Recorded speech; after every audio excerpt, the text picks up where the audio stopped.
Well, hello and greetings and welcome to everyone. I am so happy to see you. I am your host, Joan of Angels, host of Step Into The Miraculous, where we interview and speak with inspirational people doing miraculous things across the planet and across the globe who inspire, uplift, and do just transformational work. And our guest today, in a few minutes, you are going to love her. That's what she focuses on, how to transform, uplift, and heal this lifetime for all of us. Okay, so guys, I'm Joan of Angels. As I said, if you're new to the channel, please like, subscribe, and share. That's the code word for help grow the channel, help get all of this ascension, transformational material out into the world. That is so appreciated. And so also, these are kind of difficult times right now, and people are struggling. So if you need to have any clarification, you have any questions, any relationship issues, feel free to reach out to me at joanofangels.com, book a soul awakening session, or even a 15-minute focused reading, which will definitely help clarify your issues. So good for now. All right. And I'm so happy to see you all. So before we bring on our guest, let's all just take a deep breath and just sort of get into that energy of healing. So taking a deep breath in and letting it all out, just taking that moment to focus. And one more deep breath in.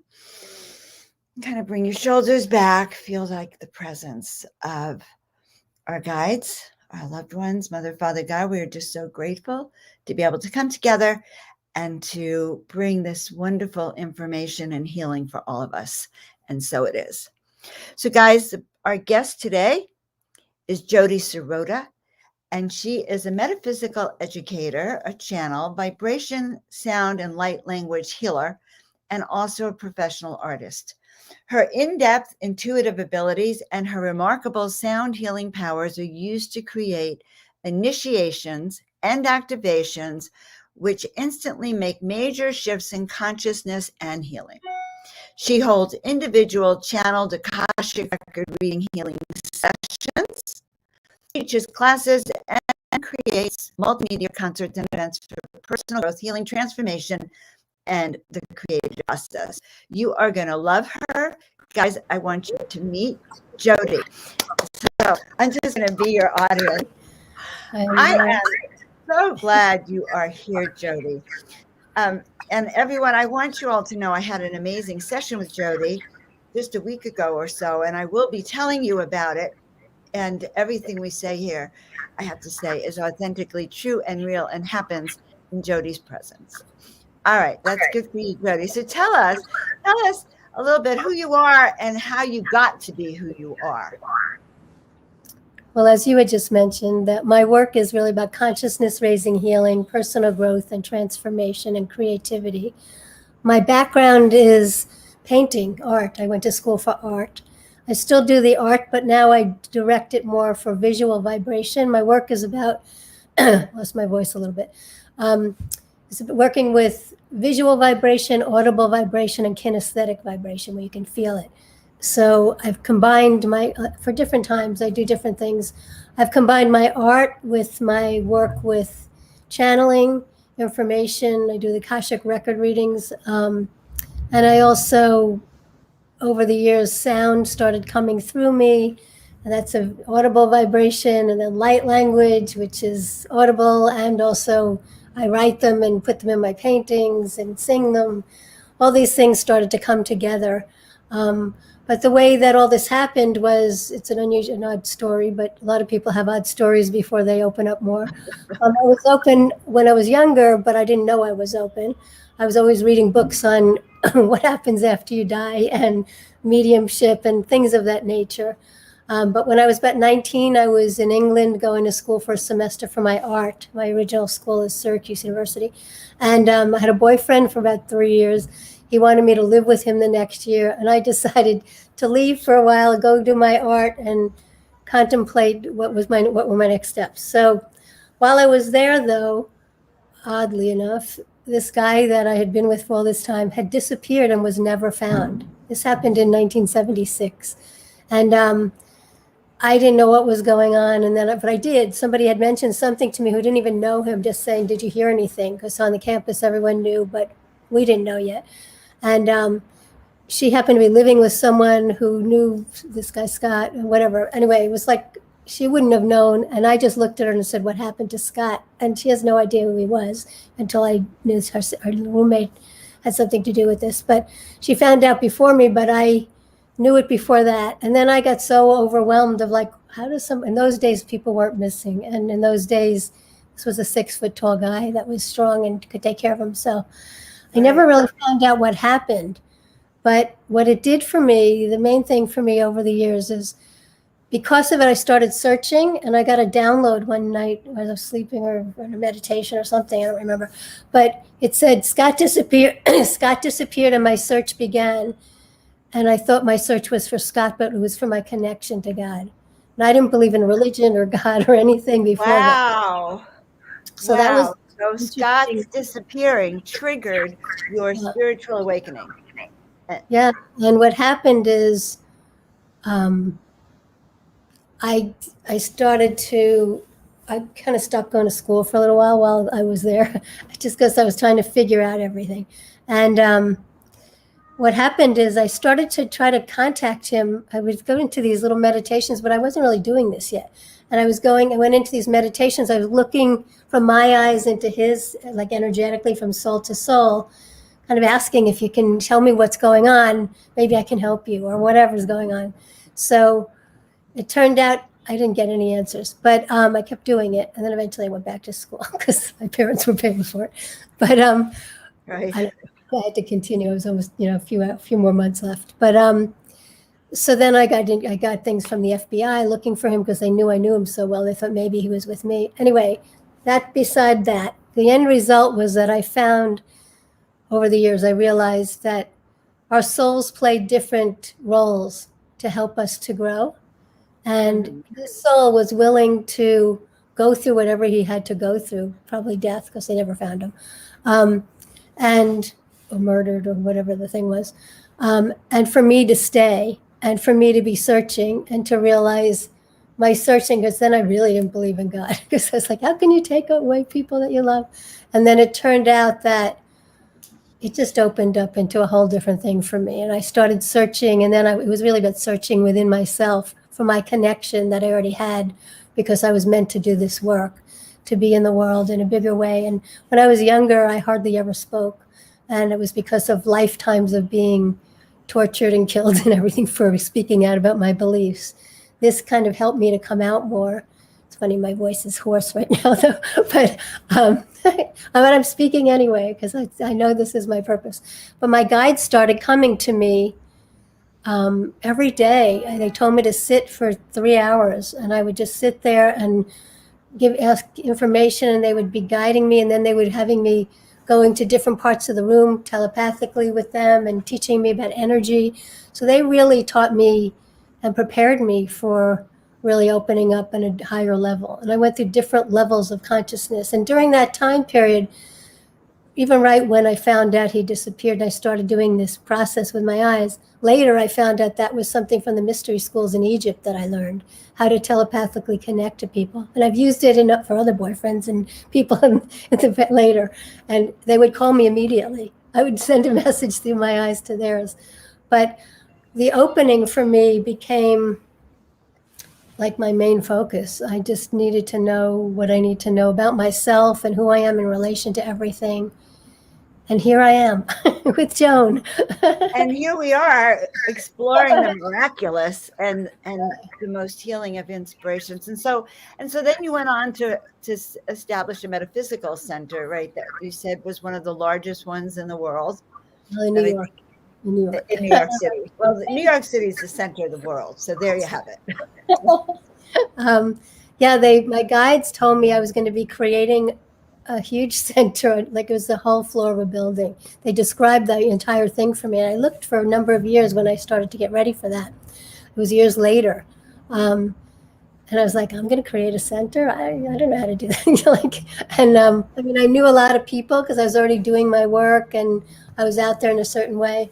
And they told me I'd create a center that would be, oh, it had to be in New York. I kept saying, could it be like in an island somewhere in the Caribbean or wherever, or the mountains? They said the New York is a hub for people from all over the world, and that it was needed to be multidimensional.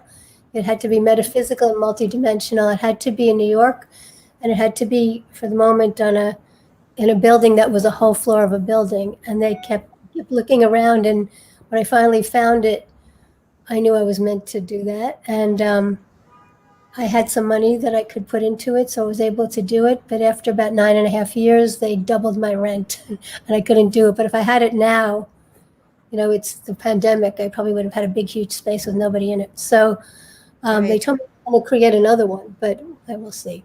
Well, we'll see. And, maybe it'll be online. You never know. You just never know. Things are changing so rapidly, but the need for this work is so present. So I thought we'd talk a little bit about the ways you do healing. For instance, your Akashic record readings and your crystal skull readings and healings. So which one do you want to talk about first? It'll be the Akashic Records. I knew it. So my day-to-day kind of stuff. How did you get into Akashic record readings then? And why are they important? Well, the work that I do with the Akashic Records is I help to clear karma, but the sound is what helps to clear it. But what they do is the guides come through. I'm a conscious channel, so I hear everything that's going on. And when I'm working with someone, it's like they start to unravel. It's like it feels to me that like they're unraveling pieces to get to paralleling your life now and any kind of stuff that happened in past lives. I usually ask for what's the specific past lives you need to know about. They don't take you back into those lifetimes, though. They actually they unravel the pattern first, and then the people sit there and go like, now what do I do? But it's like, now they're gonna do the work for you to help you to connect and open to yourself. So they use the sound to go, like these different sounds that go into the depth of your records and find the first time that you had that particular issue that came up that was repeated throughout lifetimes, and it became a filter that your life is living through. And it's usually about some form of limitation or survival or whatever it would be. But and then the light language has come in. So the sound helps to clear the karmic patterning. It's like it dissolves it. And then they work energetically to move things through to open you up to get to this point in time, to get back on track with your life. But the light languages that they bring through, my guides told me the light languages through me are a combination of energies from the earth plane before karmic patterning began, before humans even had karma. It was like a clean slate in relation to the stars, the planets, and beyond the beyond, so that you remember yourself as being multidimensional, as well as the vibrational language. The languages help to awaken your codes of your consciousness. So between the combination of the channeling, the Akashic records, the karma, the sounds, and the light languages, I also sometimes I work with my art where I show a piece of art that relates to it. So it's all kind of these combinations of things, but the end result is to help you to move forward, to embody and recognize who you are, to know why you're here. It's an uncomfortable time on the planet now, and it's another 26,000-year cycle. We haven't made it in the last 3 times, but hopefully part of my work is also to open the gateway to the multidimensional heart. So I believe that the key here is we need to come into loving ourselves, knowing we're lovable and loved and capable of receiving love, and that we're all here in the same boat, planet, whatever. So there's nowhere to hide. So you know what you make me think of, Jodi? First of all, yes, we've been here for lifetimes and lifetimes, and many of us have similar issues. And how do I express this? So I had that session with you, and I want to tell people about it. It was very, very powerful for me because I'm dealing with coming out of the spiritual closet of hiding so that I can do my work. And the more I'm getting noticed, the more I notice I'm facing these issues. and I faced them for a long time, and we talked about it, and I told Jodi, kind of my big issue, and before I knew it, she went deep into showing me the pattern of how that had happened in an Egyptian lifetime. We didn't go in the details of it except enough to know it was the Egyptian lifetime, and I was in a family that was accepted into the initiation schools, so they were in the mystery schools, and I was an adept. I was very skilled, and I had far surpassed my parents and the teachers, and they had to shut me up, or my parents would have been kicked out of the mystery schools themselves. And so I learned to not speak my truth so that others would either be saved, or my own life might have been saved in many lifetimes. And that's a pattern, Jodi, that so many people have this lifetime, those memories from past lives where we were killed for speaking our truth. And I noticed when you came on today that you were clearing your throat, and I said, "Oh, she's going to be speaking a lot of truth today." And still, even those of us who keep learning and working have to pull out that plug to speak truth.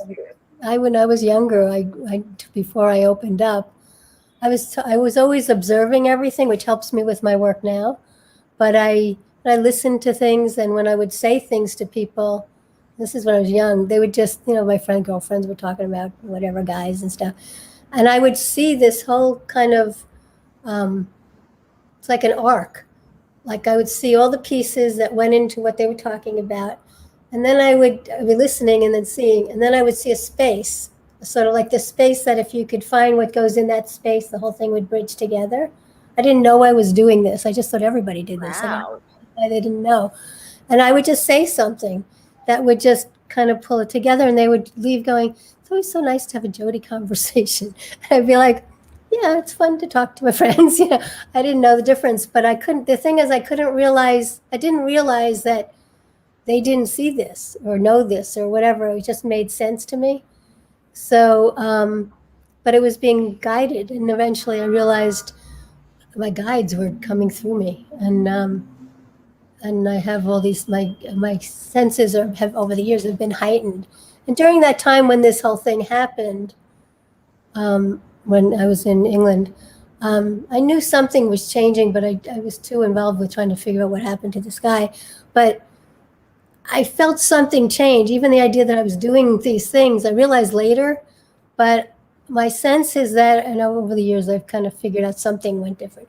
I went into sort of a walk-in presence. I didn't walk out completely. I feel like I'm a braided walk-in, which I figured out recently through Sheila Seppi. And because I was trying to figure out why is this part still here and the other part not out, and how can I have two things going on, and they're two different souls. But it makes sense for me. I kept trying to move the other one out, but it wasn't going. Then I started thinking, if she left, am I never going to remember what's going on in my life with the people? And then I got scared. It was all these things going on at the same time. So, but anyway, I calmed down about it. And Sheila said sometimes they both stay, and one is learning from the other, and eventually the other one might leave or not. It doesn't matter. But anyway, I don't get that involved with it. Very interesting. Very, very, very interesting. So and they call that a braided walk-in. I think that's what it is. Yeah. Because a braided walk-in is it's like they kind of braid together. Mm-hmm. The other one, the original being, soul, is learning from the higher being. It's a completely different being that came in. And so that the one is learning from the other before it would leave, or maybe it'll just leave eventually. And the other one, that's the higher one, now has experienced a lot of what the other one experienced, so it has the memory. Because that made me feel much better. I like it. Uh-huh. Because I don't have to go into a lot of people walk-ins completely leave, and they don't know who they are, and they don't feel the connection anymore. So that would have been too much for me. I have to have Sheila back on. I have, ever since I've met Sheila, I've been wondering the same thing, because actually I still have my memories, but I am a different person than I was 10 years ago.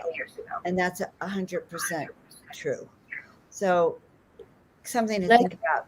So There's another thing called the higher self walk-in. It's not a different, because I've had other ones since then of the mhm.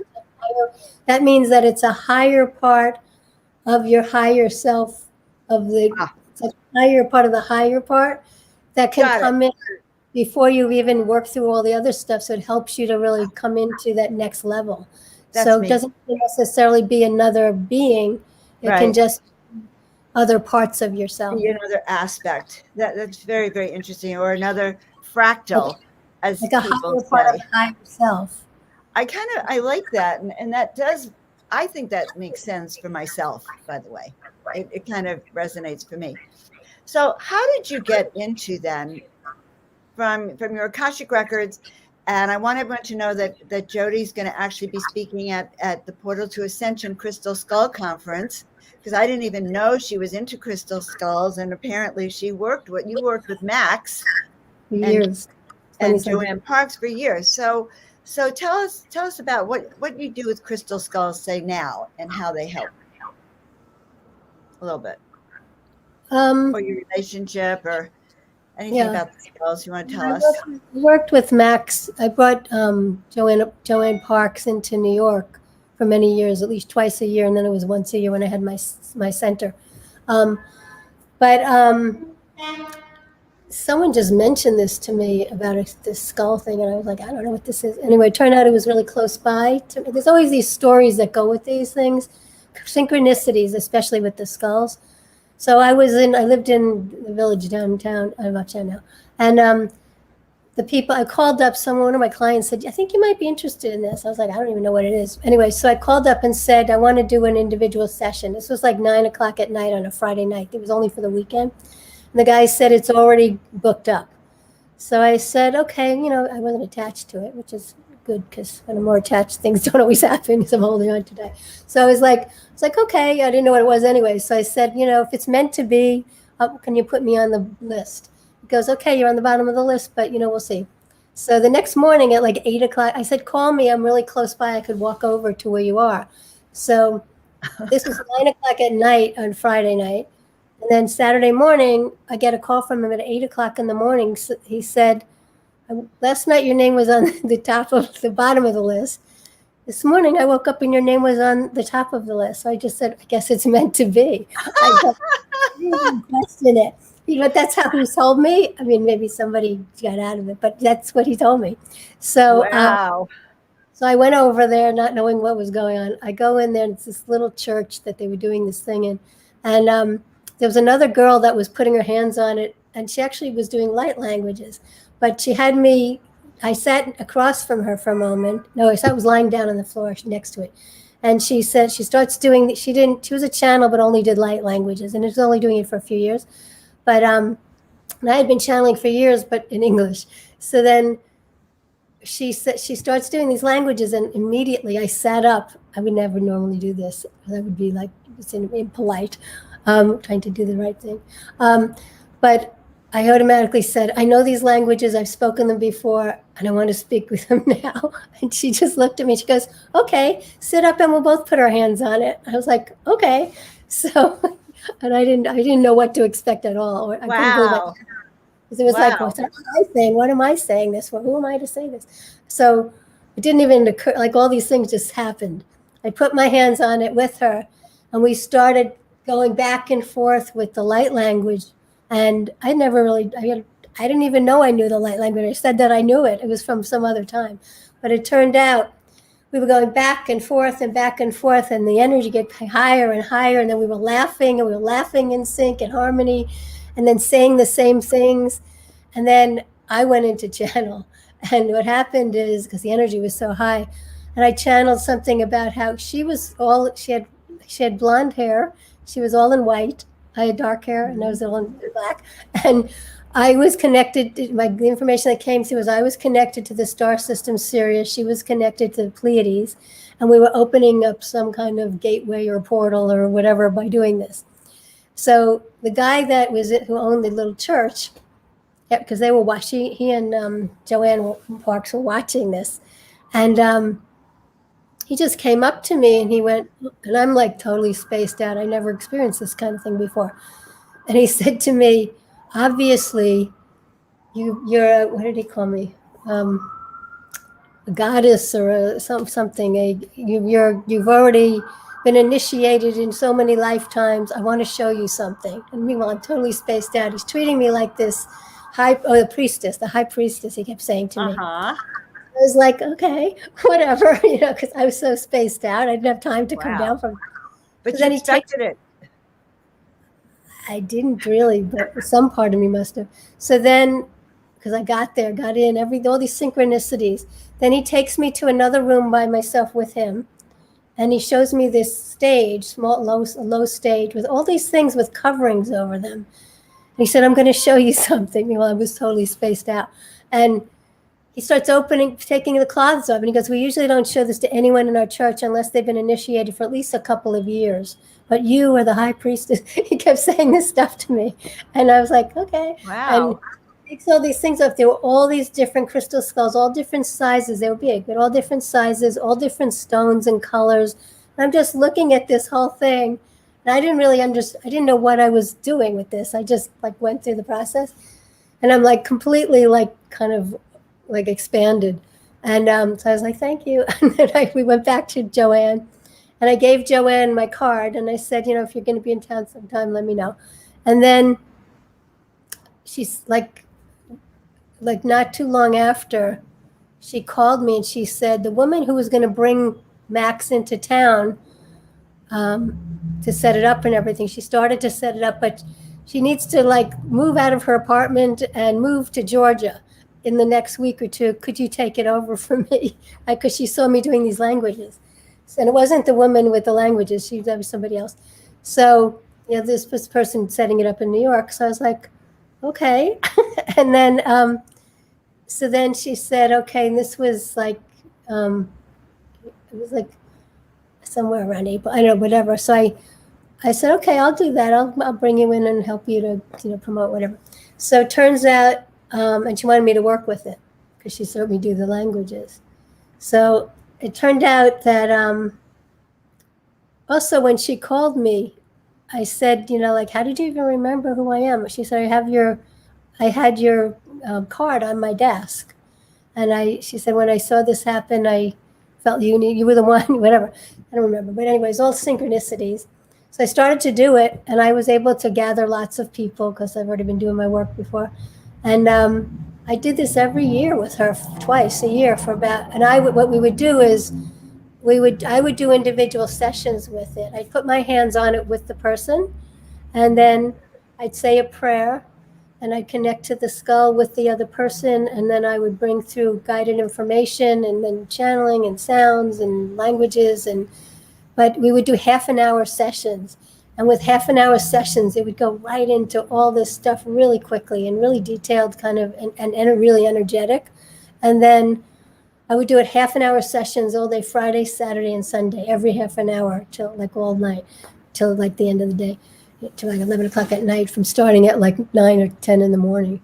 And Joanne, on Saturday nights, which would always be a weekend, she would go somewhere every weekend to other places.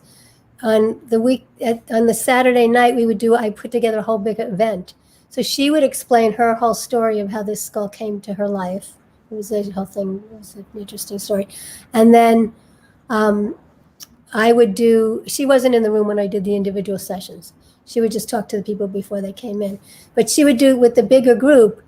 I would gather a lot of people. We would have, a few hundred people or something. And she would talk about how it came into her life and what she thinks it's about. And I did events specific to the group that was present. And then at a certain point, we'd have each one go and touch this. She feels it was important to touch the skulls, to have the connection. And so people would write to me and say, I've been dreaming of skulls for years. I don't even know what it means. And I've been doing these languages, and I'd have a secret language with my sister that I hadn't, not me, these people, somebody would say, this guy called me. He said, I've always had this secret language. We would just do it when we were kids. Every once in a while, we would just call each other and start talking in these languages, but we had no idea what it was. It was like our own little game for ourselves that made us feel better. So it started to draw people. So there's a whole other piece here. I don't know if you want to say anything in relation to this. Well, first of all, for So, 1 second, hold your thought, because I remember how powerful. I walked by Max once, and I'm listening to you going, oh my God, I didn't get that session. And now look what I missed out on. That's the first thing I'm hearing. And then the second thing I'm hearing is, oh, that's how it awakened your being able to do light language, right? yes, Was I put putting my hands hands on on the skull. and I just started writing them, speaking them, Mhm. putting them in my So paintings. that was your activation point, Yeah. and I'm so glad you're going to be speaking on all of this at the Crystal Skull Conference. It's very, very powerful. These experiences you've had. So, does the Crystal Skull actually do healings also? Is it Yes, just that? it's like crystals are formed in a particular way in the earth, and they all have different properties from their color and their structure.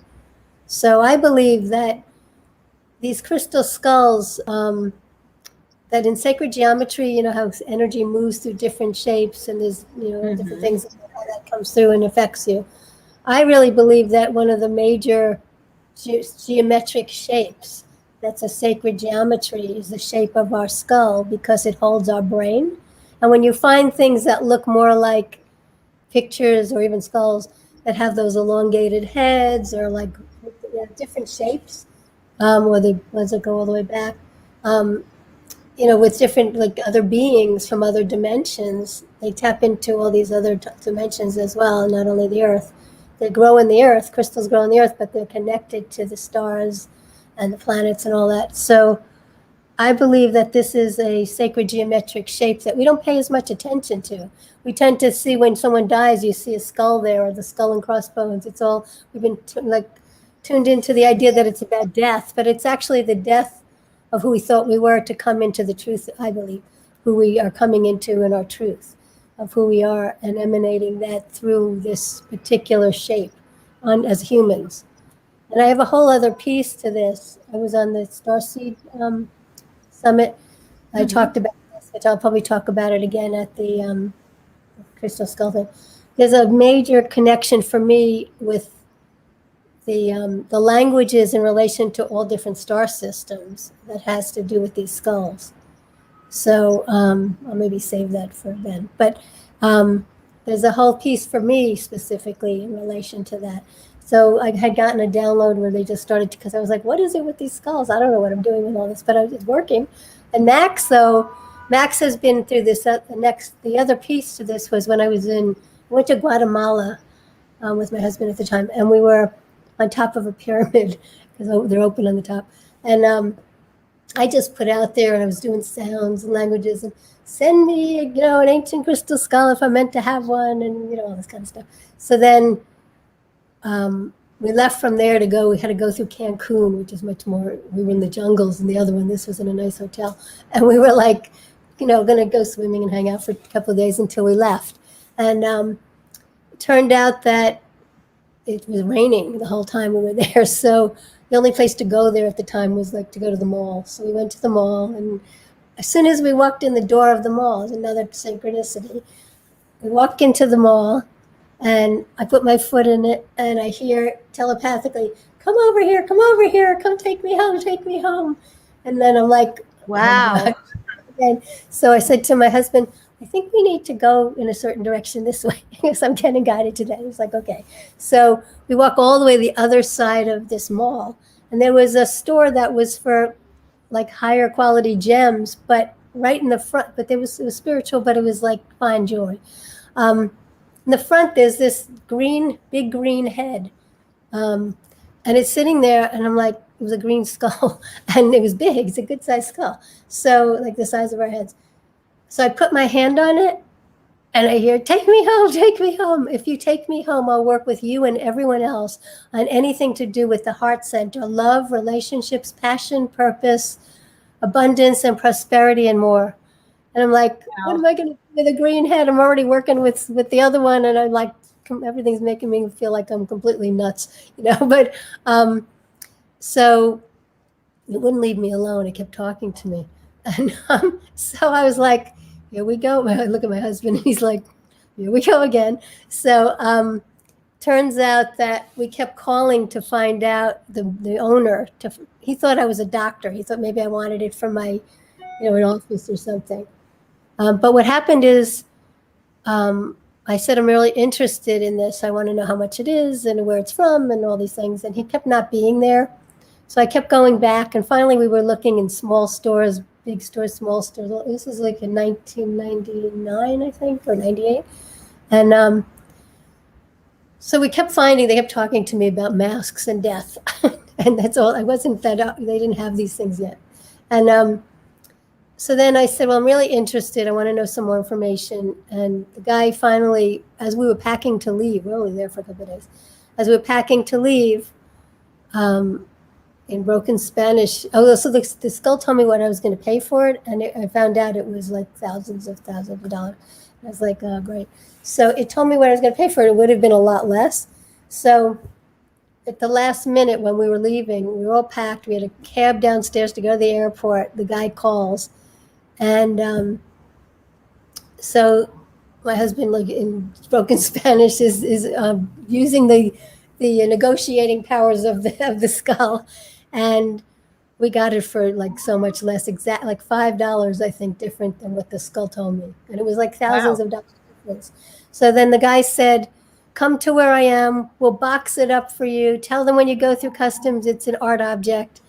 And we did. I stayed in the car. He went up there. He got the thing. We went there. They were fine, and they let us through. So I love that story. I love that story. The skull told me his name is the green jadeite crystal skull, or the green one, or when people meet it, could call him Greenie. So now everybody calls him Greenie. And Greenie was always next to Max when we did the events. So later on, originally they were putting their hands on Max when they would go around, and then they started giving some of it. They only had like a minute of time because there were like 100 people. So they would, just to save time. So they'd put their hand on Max, and then they'd take some time to put their hands on Greenie. And I was like, it's my child. They're paying attention to him. So it became like Greenie now is like, people know about Greenie if they've been to the things with Max. So I was doing sessions and group. I'm going to do another group session at some point with the green skull. I was told to call it Healing the Harmonics of the Heart, because I work with sound and color and all these things, and but it's about opening the gateway to the multidimensional heart. So it all kind of came together. I love it. And the skull called you, and that's what I understand about the skulls, that they will call you. And will we get to see Greenie at the Crystal Skull Conference? You promise? You promise? You promise? Guys, that's going to be September, first Saturday in September 2022. And Jodi's going to be one of our main speakers for that. So so we get to see Greenie there. So I understand that you have an event happening tonight. I posted it once, Evening of Channeled Prayer. You want to tell us a little bit about this? Yeah, I do a lot of prayers. I write prayers for people when people are like in need of things, and I call people and tell them whatever I do. And I have a friend who's going to be a guest on it with me, my friend Daphne Mordechai. She's going to, we do a lot of things at night where we just call each other late at night, send prayers to ourselves, prayers to people we know that need prayers, or everyone, and also the world. So I kept getting guided. I need to do something with these prayers, whether it's write a book or do a group. So the first thing that was easiest was to do a group. So I decided it's right before the end of the new year, so coming into the next. So it's basically an evening of channeled prayers, but I'll be doing vibrational sound and light languages also. And it'll be, I don't know exactly. I never know what I'm going to do exactly until I get there. So just the guides kind of take over and do it. But it's really about the collaborative focus, because I believe that when we have collaborative, we do enough of our own focusing for ourselves and others. But when you gather together, like two or more, and something happens with God.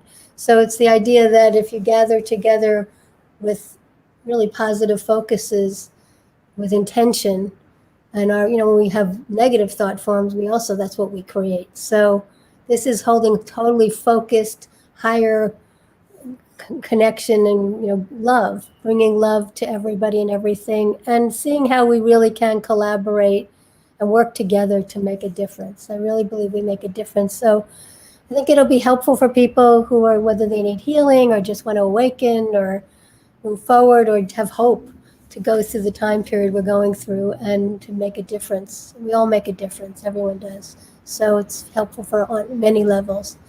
So I decided to do just simply an evening of channel prayers.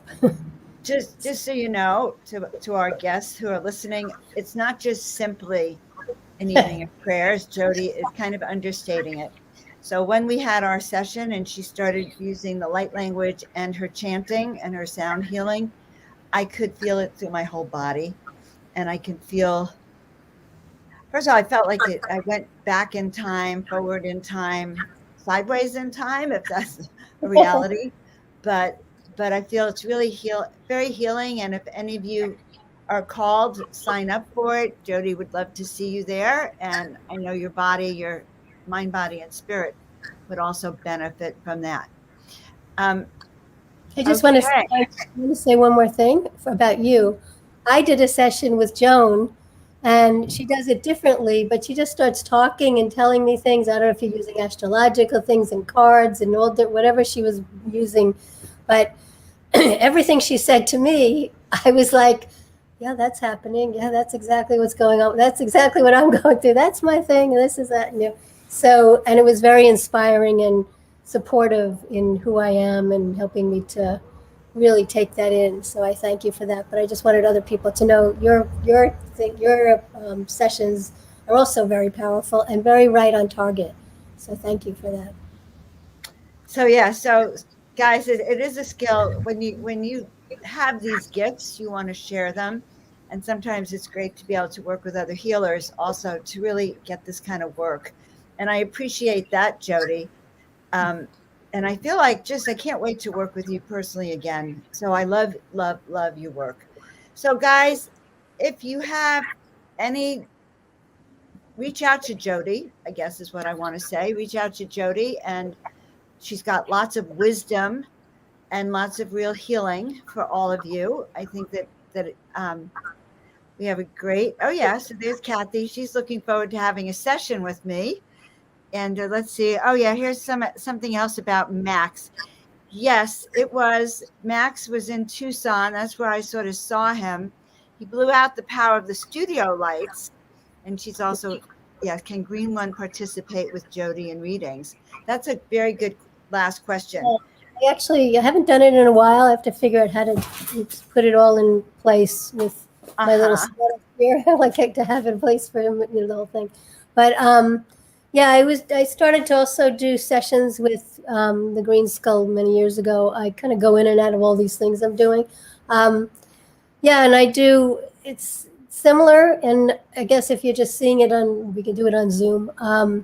But I can do, because it's all about, a lot of it is about opening the heart, but it's the same channel, the guides still come through and help you with the energy. I sort of tap into the energy of what the particular skull is, the purpose of that particular skull. And the energy is very different than Max's. Max is more of a clear quartz, so it's this kind of universal energy. The green one, a greenie, is that's funny. But it opens specifically to work on the heart center, which is what we're all about in this world, coming into all of that. So, green is all about healing. You know, I work a lot with the green light and green energy for healing. Sometimes when Archangel Raphael sends healing, I can see it in green. So it's perfectly acceptable that Greenie has this most amazing name. And I think everyone's going to want to meet Greenie. I certainly want to meet Greenie. And I just love that. All right. Well, Jodi, tell everyone how they can find you, or if, say they want to sign up to be on an email list for the next event. If they can't make this event, how would they do that? You can go to my website. It's my website needs a little bit updating, but you go on the contact page, jodiserota.com, JODISEROTA.com. It's in the chat.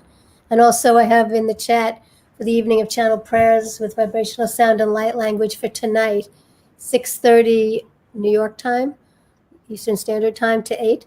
And the Eventbrite link is there. It's only $18. So if you want to come or bring other people, you're welcome to do that. And it will be a fantastic event, guys, if you can go. also. Where, and Facebook what's your Facebook page? is Jodi Serota. So you can go on that and or Meta Center New York, spelled out NEYWORK. It's on there as well. So so basically, my Facebook page has the information on there, but also if you just go to the Eventbrite link, it'll also tell you what the event is about as well. Love it, love it, love it. Jodi, this has been fantastic to have you on the show. Based on all the comments, I can see that people are very excited. So, guys, I know for sure you'll see her in September at the Crystal Skull Conference, but I'm almost positive that you'll see Jodi on some of my shows in some way, shape, or form. Maybe And you'll do something with me. Maybe we could do something together. oh my God, I was thinking of that. In fact, I kind of wrote that down in my notes here to remind me of something. Yes, I would love to do an event with you. So, guys, you know what event I'm hearing? We should do something around Valentine's Day on the heart. I don't know why. It just maybe that was Max talking to me or Greenie, but someone Greenie, spoke. that's Greenie talking to you. Greenie All does. right. Well, it was like Valentine's Day. It's like because I do a lot of heart healing also, and that could be really fun. And I could bring my miracle cards even. Definitely. All right. Okay, Jodi. Well, Jodi, thank you so much. Guys, you know where to find her. Reach out to her. She's awesome. And I love her. I've had many past lives with her. I can tell that already. In fact, I think I've had many past lives with so many of the speakers I bring on because I feel that really deep resonance. And I'm sure that's why Spirit sends them to me to send them and share them with you. So, guys, it's been a great show. It's so great to have you on. I live for these shows to not only raise my own vibration, but work with all of you to raise yours. If you want your Akashic record reading or your light language healings, definitely look for Jodi at her website, jodiserota.com. She's great. I'm telling you, my Akashic record reading was fantastic. Also, if you're interested in a soul awakening reading or our focused readings, please reach out to me at joanofangels.com. And as always, please like, subscribe, and share the channel. And then step into the miraculous, okay? Allow yourself to be inspired, to remember your purpose, to feel a part of the great whole, and remember that we love you. All right, that's all for today. We'll see you next time.